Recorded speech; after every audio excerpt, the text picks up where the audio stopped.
Hello, Jerry here. Welcome back to the Old Testament prophets. We are in the prophet Jeremiah's book of Lamentations, part 2, and we spent about half the class last week introducing this amazing book, and then we read the first lament in chapter 1. Last week I noted that the Lord gave the book of 5 Lamentations through Jeremiah as needed and helpful scriptures to help his people grieve in a way that was appropriate and godly, with a right perspective on the Lord, upon themselves, and on sin. The book of Lamentations was a gift to a grieving nation and to all who are driven to lament. So today let's continue in chapter 2, starting in verse 13. Remember, in the book, Jerusalem was personified as a woman, once rich and prosperous, now widowed and enslaved, in that terrible Babylonian captivity and destruction and loss of the nation. What can I say for you? To what compare you, O daughter of Jerusalem? What can I liken to you, that I may comfort you, O virgin daughter of Zion? For your ruin is as vast as the sea. Who can heal you? Jeremiah compared their ruin to the view of the Mediterranean Sea, that large. Who can heal you? Nobody. With man it is impossible. But what? With God all things are possible. Your prophets have seen for you false and deceptive visions. They have not exposed your iniquity to restore your fortunes, but have seen for you oracles that are false and misleading.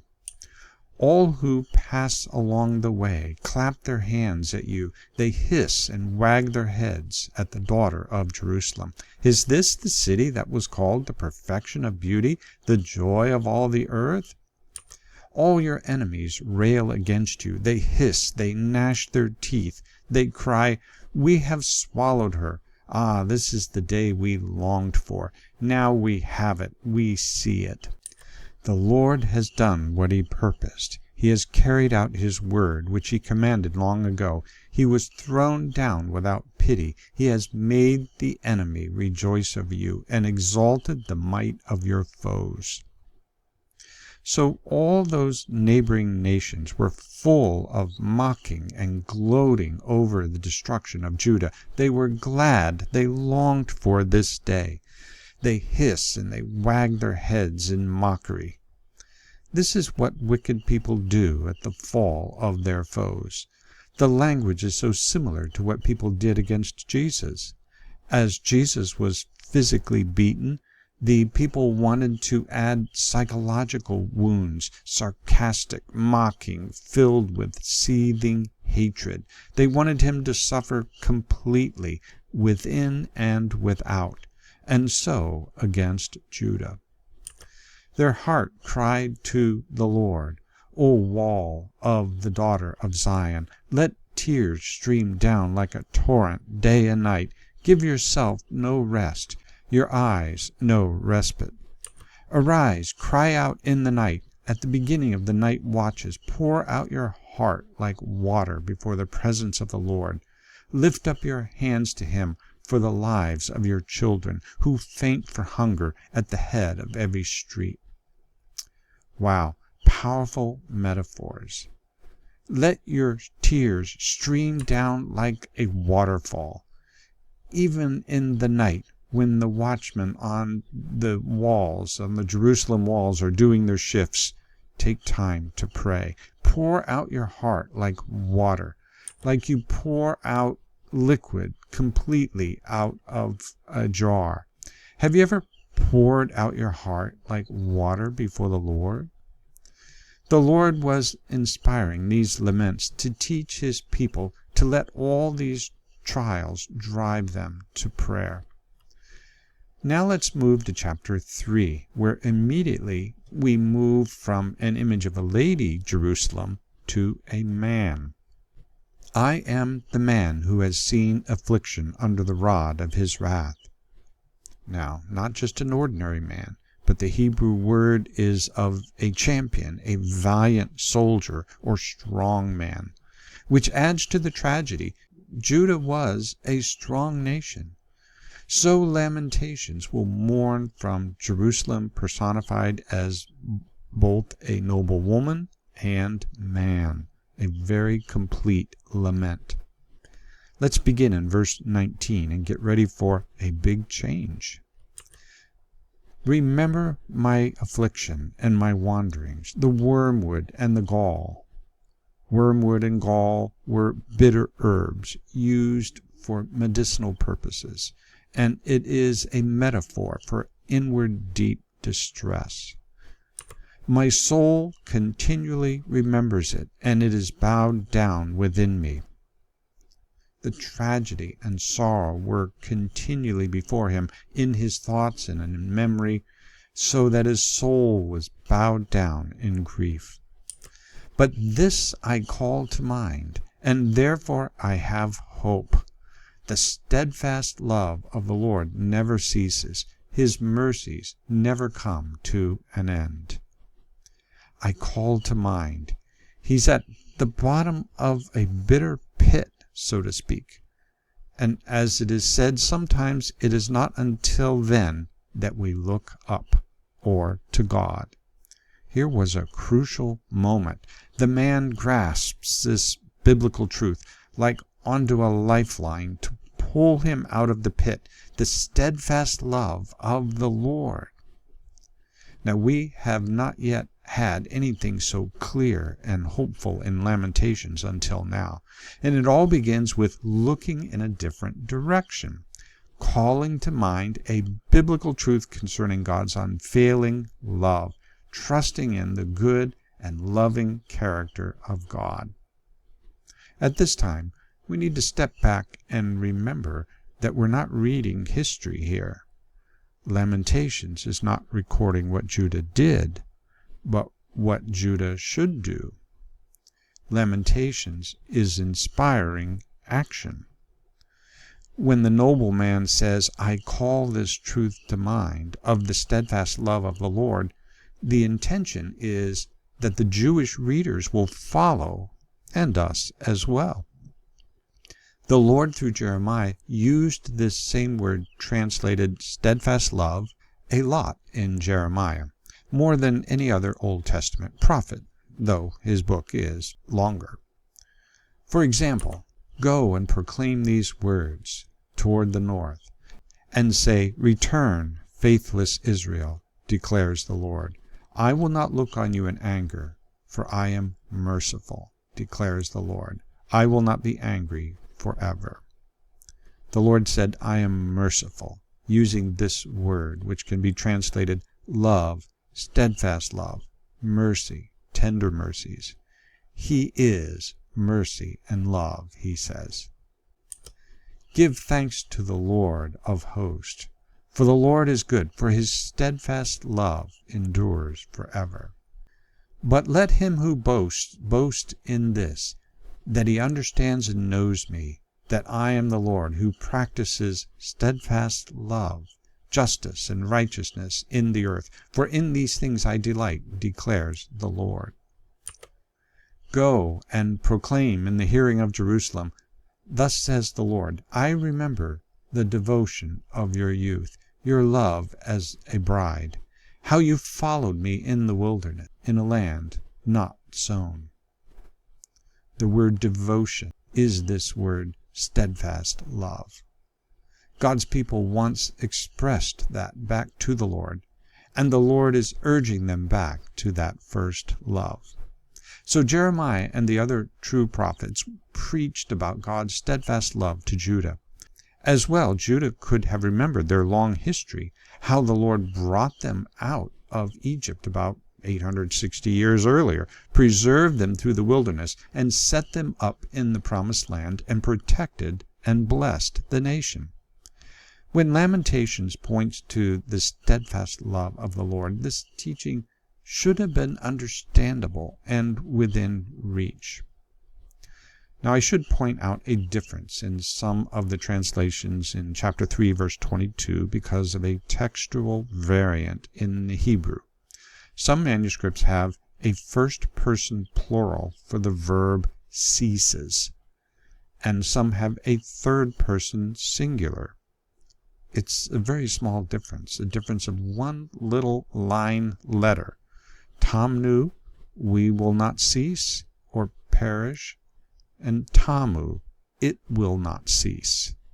That is, the steadfast love. So the King James and the NIV express it is of the Lord's mercies that we are not consumed. The ESV and NASB translate that the steadfast love of the Lord never ceases. Now either way is true, and there's no clear winner as to which was the original. So let's start this passage again. But this I call to mind, and therefore I have hope. The steadfast love of the Lord never ceases. His mercies never come to an end. They are new every morning. Great is your faithfulness. The Lord is my portion, says my soul. Therefore I will hope in him. The Lord is good to those who wait for him, for the soul who seeks him. It is good that one should wait quietly for the salvation of the Lord. Well, it's like the bright sun bursting through the black clouds.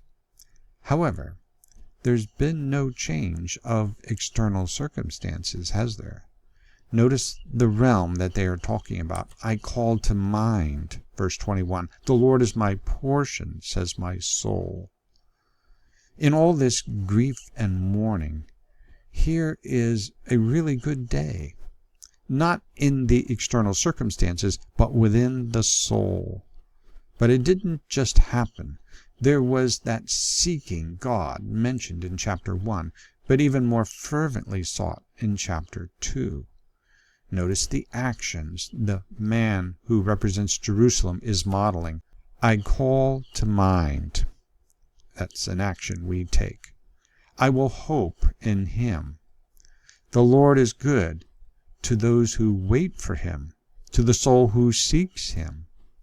It is good that one should wait quietly for the salvation of the Lord. You see, there's spiritual momentum beginning, choosing to remember, choosing to hope. And then this word waiting. This spiritual waiting is not doing nothing, just marking time. Waiting on God is that earnest expectation of hope in the Lord, which inspires a lot of prayer. Lamentations gives an example in chapter 2. Their heart cried to the Lord, O wall of the daughter of Zion, let tears stream down like a torrent day and night. Give yourself no rest, your eyes no respite. Arise, cry out in the night, at the beginning of the night watches. Pour out your heart like water before the presence of the Lord. Also note chapter 3, verse 25, again in Hebrew poetry, with that second phrase that completes the first phrase. The Lord is good to those who wait for him, to the soul who seeks him. The Lord was teaching his people to seek him with all their hearts, poured out like water, not a drop left. Think of Jeremiah's moving letter to the exiles we covered in Jeremiah 29:11-13. For I know the plans I have for you, declares the Lord, plans to prosper you and not to harm you, plans to give you hope and a future.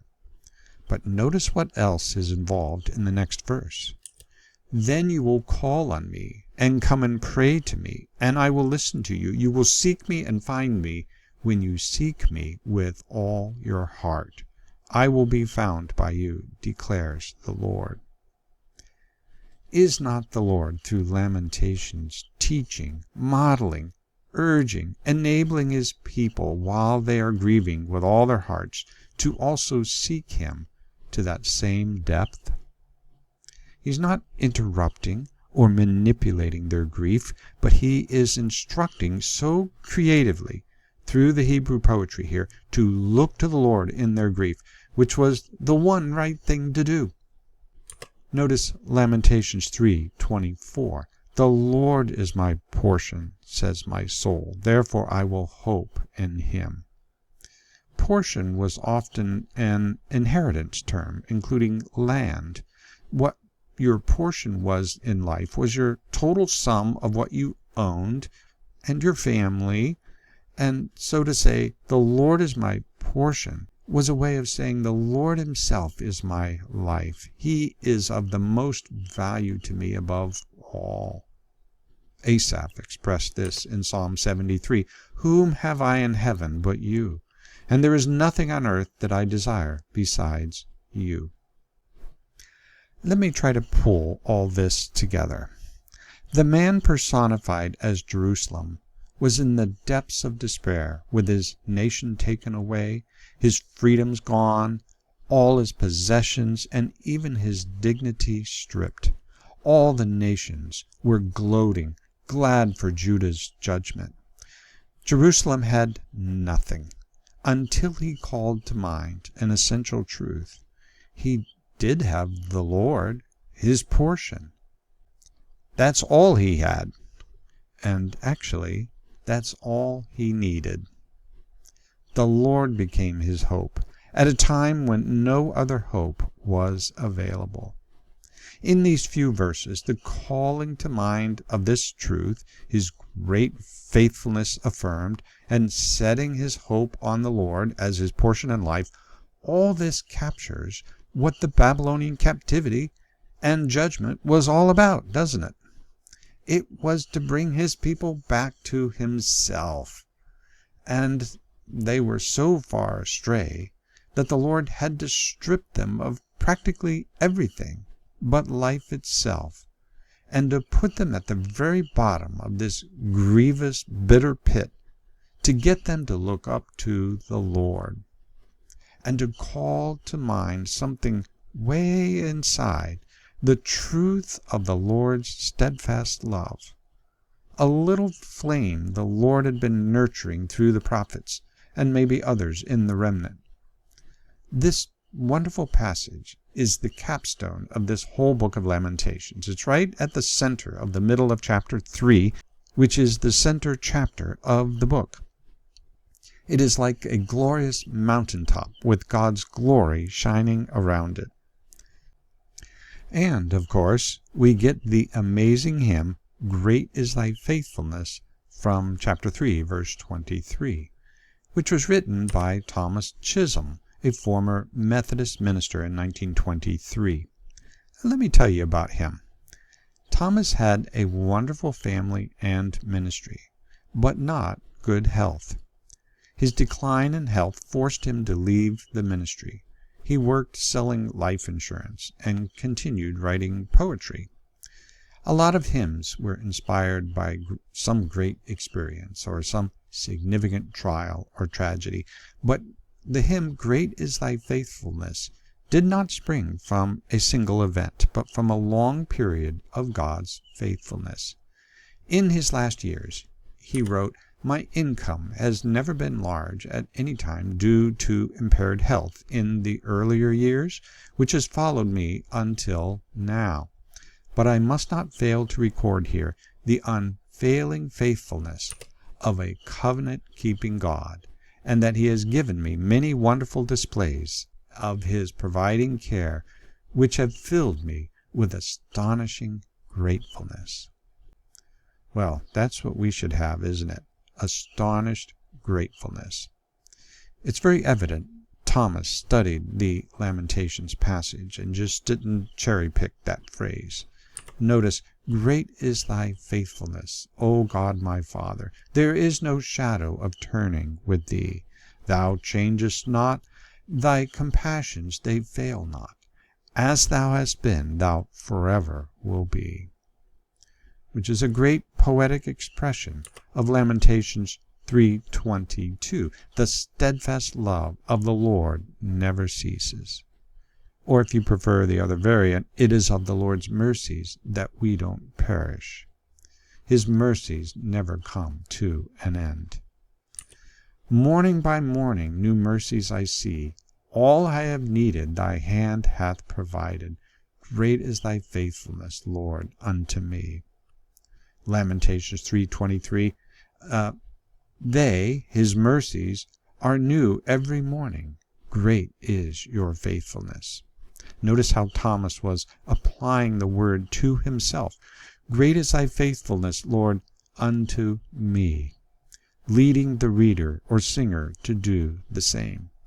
Pardon for sin and a peace that endureth, thine own dear presence to cheer and to guide, strength for today and bright hope for tomorrow, blessings all mine with 10,000 beside. Lamentations 3:24. The Lord is my portion, says my soul. Therefore I will hope in him. Now Thomas sent this poem to Mr. William Runyon at the Moody Bible Institute, who was also the editor of Hope Publishing Company. Runyon wrote the hymn music himself. He said, this particular poem held such an appeal that I prayed most earnestly that my tune might carry over its message in a worthy way. The hymn became a favorite at the Moody Bible Institute, and then became an American favorite largely because of the Billy Graham crusades from the 1950s, which used it often. The book of Lamentations could have ended after those very positive, faith-filled verses in the middle of chapter 3. Final victory achieved. But what is more often the reality in life? Soon enough, Jerusalem was grieving and lamenting again in the rest of chapter 3 and chapters 4 and 5. But there's growth. The prayers from chapter 3 and forward show more faith, more confidence in the Lord. I called on your name, O Lord, from the depths of the pit. You have heard my plea. Do not close your ear to my cry for help. You came near when I called on you. You said, do not fear. You have taken up my cause, O Lord. You have redeemed my life. Well, compare this with those first prayers from like chapter 1. Look, O Lord, and see, for I am despised. Look, O Lord, for I am in distress. Sometimes we are so weak that maybe that's all we can say, which is fine. We're looking in the right direction. But Lamentations inspires growth through hard times, which is so often when we learn the most. Robert Browning Hamilton penned, I walked a mile with pleasure. She chattered all the way, but left me none the wiser for all she had to say. I walked a mile with sorrow, and ne'er a word said she. But oh, the things I learned from her when sorrow walked with me. And we would add that it's not just sorrow that is instructive, but a book of lamentations like sorrow that looks in prayer to the Lord, who steadfastly loves us. Thanks very much.